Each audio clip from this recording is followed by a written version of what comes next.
Hello, my name is Austin Belzer, and welcome back to my YouTube channel, Austin Media. But before we get into this interview, I want to tell you how you can support my work.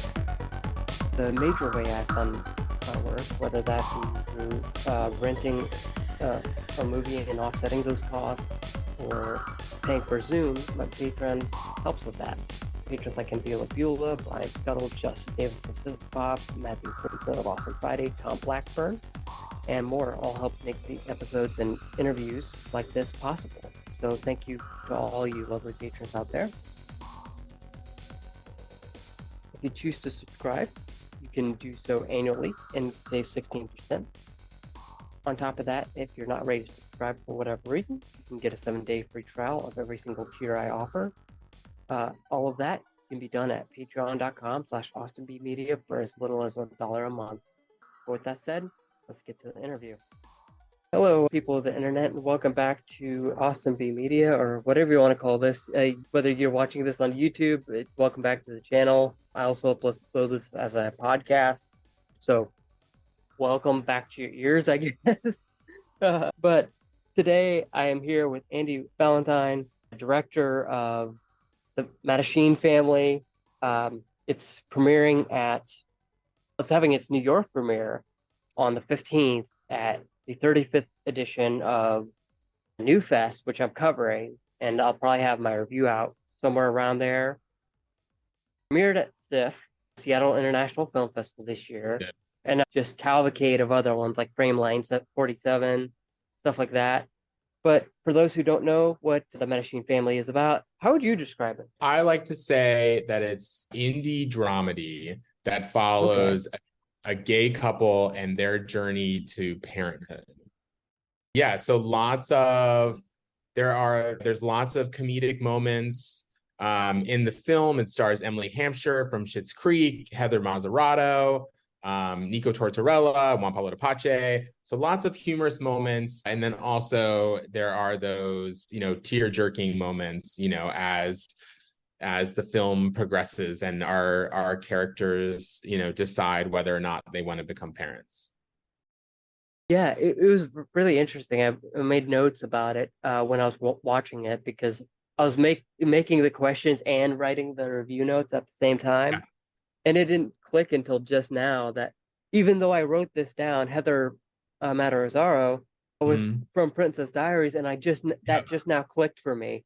And Nico was from Scream 4, which I just watched a few weeks ago. But the thing I wrote down was it manages to kind of walk this line between, I think I wrote it down like the comedy feels so natural as do the heartbreak and conversations is how I wrote it down. I probably had a more whippy, snappy version of that in my head, but yeah. But first of all, thank you so much for coming on. It's going to be a busy week for you, for both of us, as with New Fest. So let's get back into your background a little bit, because this is your not directorial debut. This is your feature debut.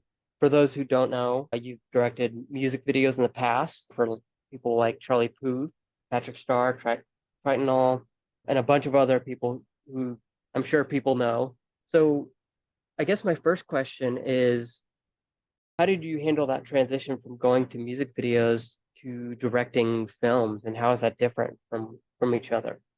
Sure. Music videos is you're trying to cram a lot in within 3 minutes. And so you're also trying to create this like visual, spectacular 3-minute thing that can be cut down into TikTok. And you want to get the viewer's attention as quickly as possible, where like a film, you're allowed to you still want to get the viewer's attention right away, but you like start revealing certain things throughout the movie. And it's like at different moments of the movie, right? Like you don't give everything up front. So like, that was a big learning curve, I think, when, like developing the script and like understanding how I want to shoot it, like all of these things like they had to happen at the right moment, and so you figure that out, I think, in the development process a little bit while you're shooting, but then also heavily in the post post-production phase, there was like with Mattachine, there was many scenes that were moved around that were intended to be over here and ended up being over here just because it felt more natural and it felt better, so yeah. Yeah, it's funny you talk about the TikTok thing because as you were talking, I was thinking about what was the last music video I remember, and it feels weird to say this is throwback, but like there was a period in which music videos were shooting at the same place in LA. Oh, was it She's So Mean for Matchbox 20, like the warehouse with the square Yeah. lights and everything? Yeah.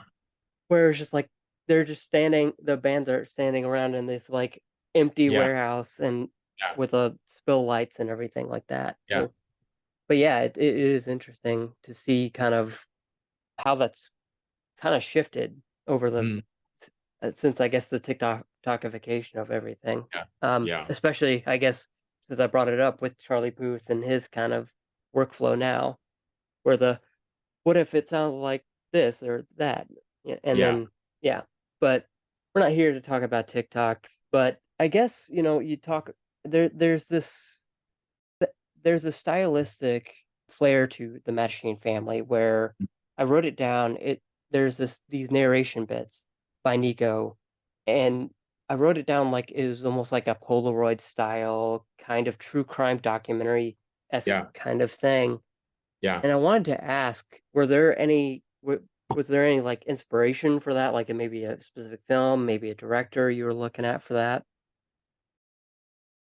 I mean, the like idea of, I guess, like the narration sequences with photos, it's not necessarily like incredibly original. I mean, it's like we looked at Beginners a lot as like a reference, Uh-huh. for those moments, but it was it helped us kind of to give like the film like an interesting, like unique hook, and then B, allowed us to get into the character's mind a little bit more, and then C, it like knowing that the lead character is a photographer, like seeing his photos and seeing stuff like through his lens, it just like lent like a little bit more, like you understood the character a little bit better, so um yeah. And that was like that whole process of like figuring out what that was going to be, it that took a while to like, is it just plain photos on screen? Is it like a gimmicky type of like, is it within a Polaroid frame? Is it like in a film strip type of thing, which is where we ended up landing on? It was like we went through like many iterations of being like, well, what's cheesy? This is too cheesy. This is not, okay, it can be a little bit cheesier, but yeah. Yeah, and there's a certain line which I won't spoil, near the end of the film where he talks about how he shoots pictures that was Uh, really kind of neatly ties everything yeah. together because you talk about, through his lens. I mean, he's literally through his lens. Yeah. Yeah. Um, Yeah. He but feels it's like a photographer when they take those photos. It's like we were trying to say that even though it's like he's not in the photo, it's like he's still part of that story because he's participating and he is like capturing that moment, And so in yeah, his mind, it's like this is something that he wants to remember. It's like, what was it? Friends, or what was it like? No, it was, I'm trying to remember what show it was like. It was something about like, it was like, oh, they took like a Polaroid, it was like a little gimmicky thing where they like took a thing. They were just, they didn't have a Polaroid, but they just went like this so mm. that they knew like they would remember the moment. I don't remember what that's from, but anyway, something like that. Anyways. I had a similar moment with one of the quotes in the movie. Sometimes stairs are just stairs was one I wrote down. Yeah. Yeah. Yeah. I was like, I where do I remember that from? Yeah.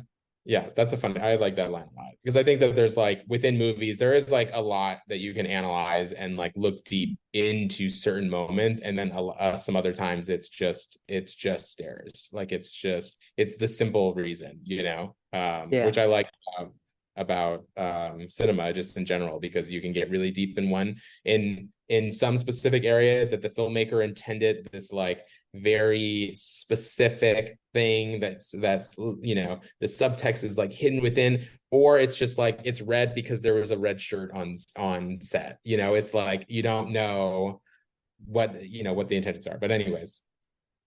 Yeah, and I guess going back to the seeing things through the through his lens, I don't think it's entirely lost on me that this movie is about family, and you made this with your husband, Danny, I believe. Yep. Um, Yep. so I guess I want to ask, what was that process like collaborating together on the story, and how did you maybe put yourself into this? Yeah. So the movie was kind of based on real conversations that Danny and I had had about fatherhood. We had dated for a while, and then we got married, and then it was like, I think that Danny had wanted a child as soon as possible. It was like he was ready to become a dad, and I was like, not necessarily against the idea, but I was like, I feel like this is something like down the road, and especially with LGBTQ plus folks to have children, it is like a planning thing, right? Like it is Yeah, not for the majority of us, not in case for everybody, but for the majority of us, it's like a financial planning, whether that's adoption or surrogacy or foster care or whatever that is. Like you have to be set up to be able financially to be able to do those things. So I think that in my mind too, as being like the more like practical person, the practical spouse, that I was like, okay, well, it's got to be later when we like actually start making money and not when I'm making, $300 directing, editing, producing a music video. But it was like to work with Danny, on that was just incredible. And, we really put in a lot of our relationship into the lead characters, as well as like a lot of our friends and our lived experiences are all like sprinkled throughout the film, so it is fun to, when we watch the movie back or when we're at a screening or we're with our friends, who come to a certain screening, depending on what city we're in, it's like, oh, this moment's from Remember When in high school or whatever that is. There's a lot of that like fun little nuggets sprinkled throughout. yeah, for sure. Yeah, especially some of the stories that were told, I really felt like came from maybe personal experience. But yeah, and I guess getting to that, something that really, and I don't know why I keep talking about this movie so much because I keep bringing it up in interviews. I don't know if you saw it at last Tribeca, the one that just happened. Our son kind of dealt with this similar thing where we're seeing a lot of more mainstream movies where couples are already married instead of that kind Yeah. of typical thing where, oh, this is the meet cute, although that is still happening, and there's nothing wrong with that. But I just kind of wanted to, I guess, ask how you wanted to portray a kind of married queer couple in terms of like, it's kind of been, in my opinion, new or at least put in the mainstream this year. Yeah, any thoughts? I think that like a lot of queer cinema is like based on the idea of like accepting identity, or it is the coming out phase.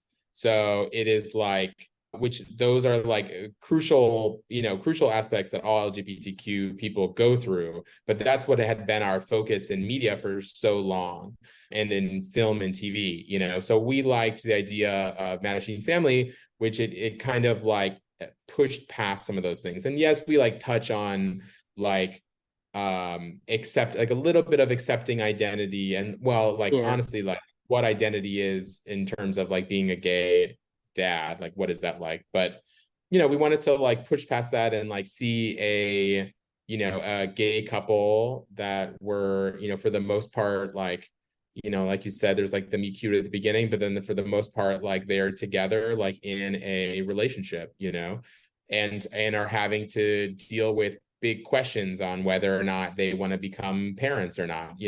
And these aren't necessarily things that we have seen previously. And of course, we've had like like representation is great, yeah, and we had Modern Family, but Modern Family wasn't necessarily like asking those like hard questions. Like it wasn't, it kind of went, because it's a comedy show, so it went past kind of the big questions, the big fights for just everything else. So yeah.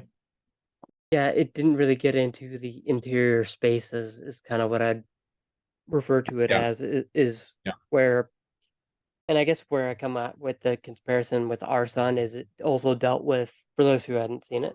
I feel like I'm plugging this all the time now, even though it doesn't have distribution.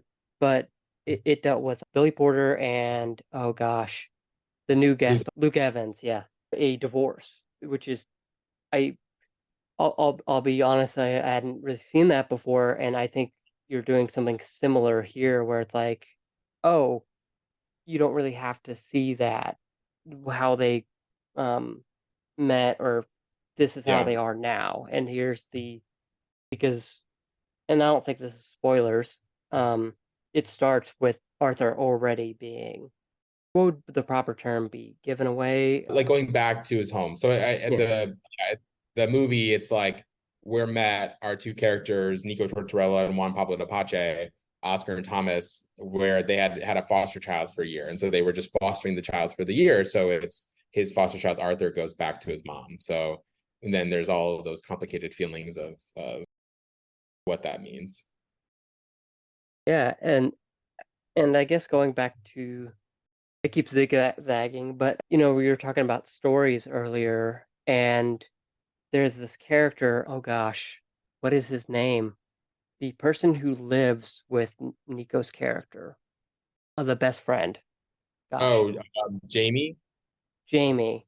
There's like, there. I guess what I'm getting at is there's different. It's not just Oscar and Thomas. There's also points where you go into a lesbian mom party and kind of go into, I think, all, not all the sectors, but I think you really kind of go out of your way to go, hey, here's the entire spectrum of, there's this one line, I wish I wrote it down, but I think Thomas says, why do I have to be gay? Why can't I just say I have sex with men?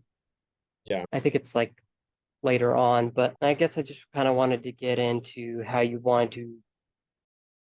I know this is a really cliche question, but to talk about the different sectors of, here's how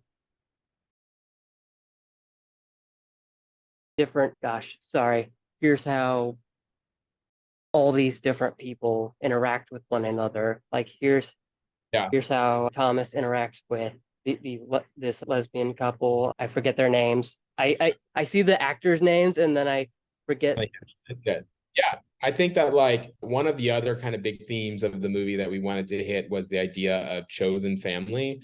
And Yeah, within the queer community, whether or not you're rejected from your actual family, like no matter what, you tend to form a chosen family. So you have that like core group of people that they're your friends, but you consider them family. So, we wanted to explore that as well and see how the idea of parenthood affected all of those chosen family members. So, throughout the movie, Thomas, Nico's character, like encounters and like hangs out and has like, emotional scenes with his chosen family, and we get to kind of experience a little bit of what that looks like as a friend, as the best friend, so Nico is there, so Thomas is there as like the shoulder to cry on when necessary, as you are with anybody in your family or chosen, or if chosen family. yeah, So yeah.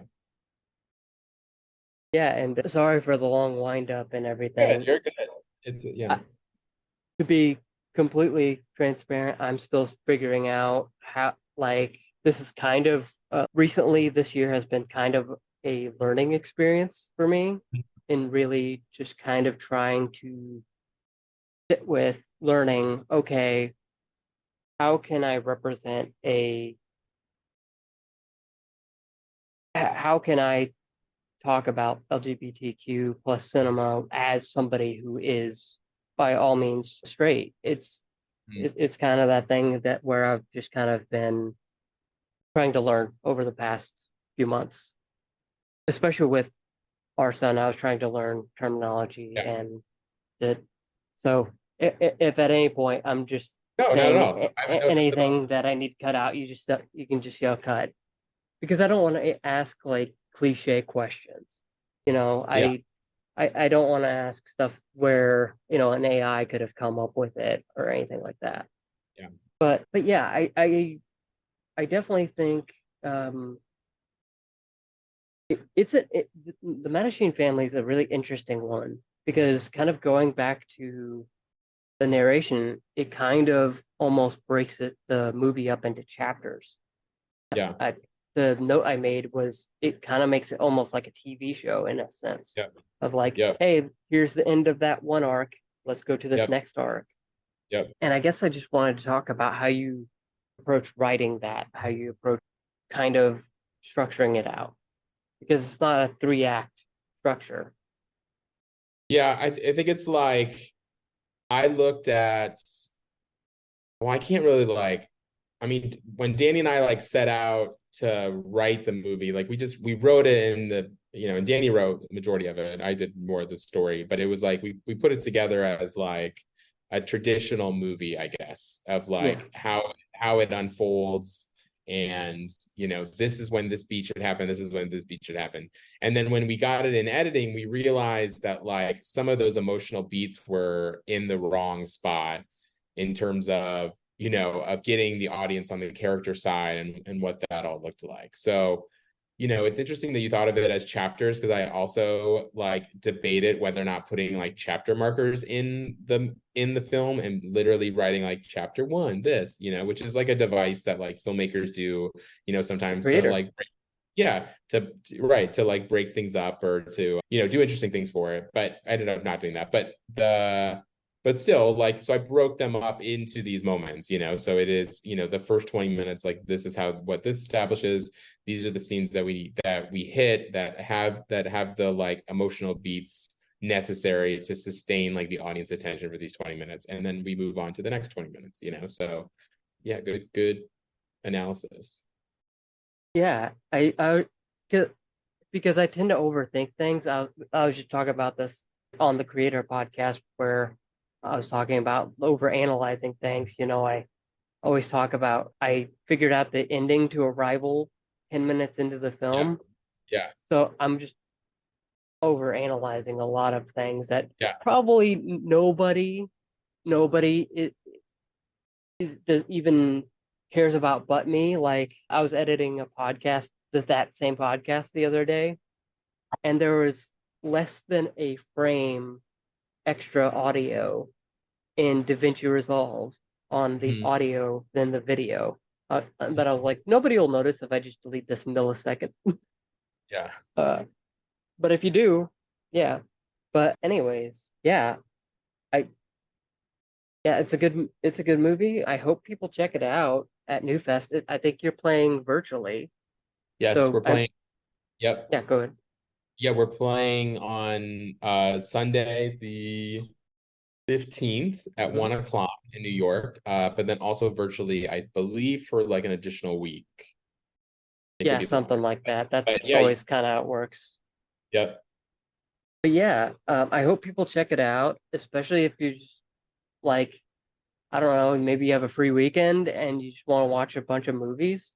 You can go check it out. I'll have the link to all the New Fest movies and virtual lineup in the description, all the places I post this. Um, Yeah. Yeah, check it but out. I'll be there, and then as will Nico Tortorella will be there as well for a little Q&A after the film. but really quick, I wanted to ask before we go. So I is it, so what's the so you've got New Fest, and then what do you got coming up after for Mattachine Family or whatever else you're working on? So we have this weekend, we have New Fest, and then we're actually in Newport Beach on Friday in California. And then next week we're opening Outshine, which is the LGBTQ film festival in Miami. And after that, I believe we have the Melbourne Queer Film Festival. And then I think maybe a few more in the spring, but for the most part, that's it. So we've done this will be, I think New Fest will be like our 30th film festival that we've been in. So yeah, it's more coming to an end, I guess, with this weekend's kind of I feel like this next week with those 3 film festivals are kind of it's our last big week, especially I think that these will be some of the last ones that I'll be attending. And then hopefully Mattachine Family, we're still having active conversations with a number of distribution companies. So we're hoping to like have a bigger announcement, I think in the next like 2 months or so, of when everybody can go check it out. Yeah, if I don't know if movie people are going to be there, movie sales representatives, but I would think those would fit right in their wheelhouse. Um, Right. yeah, it just seems like I don't know. It just seems like something movie would release and maybe like do a little movie notebook article on it and everything would be Yeah. nice. They've been releasing a lot of good movies, and I think they should pick it up if just based on what I've got from the Yeah. movie itself. I hope people check it out, whether it's virtual. I hope people actually go to New Fest physically because I know I've covered all these festivals virtually from pretty much right where I'm sitting now, but I don't know. I kind of want to go to festivals again when it's a little less crazy, when it's a little less crazy schedule wise. Maybe FI Fest. Anyways, that's not the point, but I hope people check this out. I'll have links to everything, trailer, ticket links, everything in the description of the YouTube video. Let's see, Spotify for podcasters, article, you name it. It'll all be in there. But yeah, thanks so much, Andy, for joining me and taking so much time out of your busy schedule today. Yeah, no problem. Thanks for chatting as well and watching the film. And for anybody watching or listening, you can follow Mattachine Family on Instagram or Andy Vallentine on Instagram with 2 L's, where I will constantly be posting about the movie until the end of my life. I feel like I will now just, it will be every year I will be posting about Mattachine. And this year I just post about it every day. But Mattachine Family's Instagram is where you'll find all the latest news and other interviews and stuff about the movie. So go check it out. Yeah, I'll have links to that in the description as well. You on Threads yet? We are on Threads, yeah. I'll Mattachine include Family. that in the description too. Yeah, cool. But All right, until next great. time.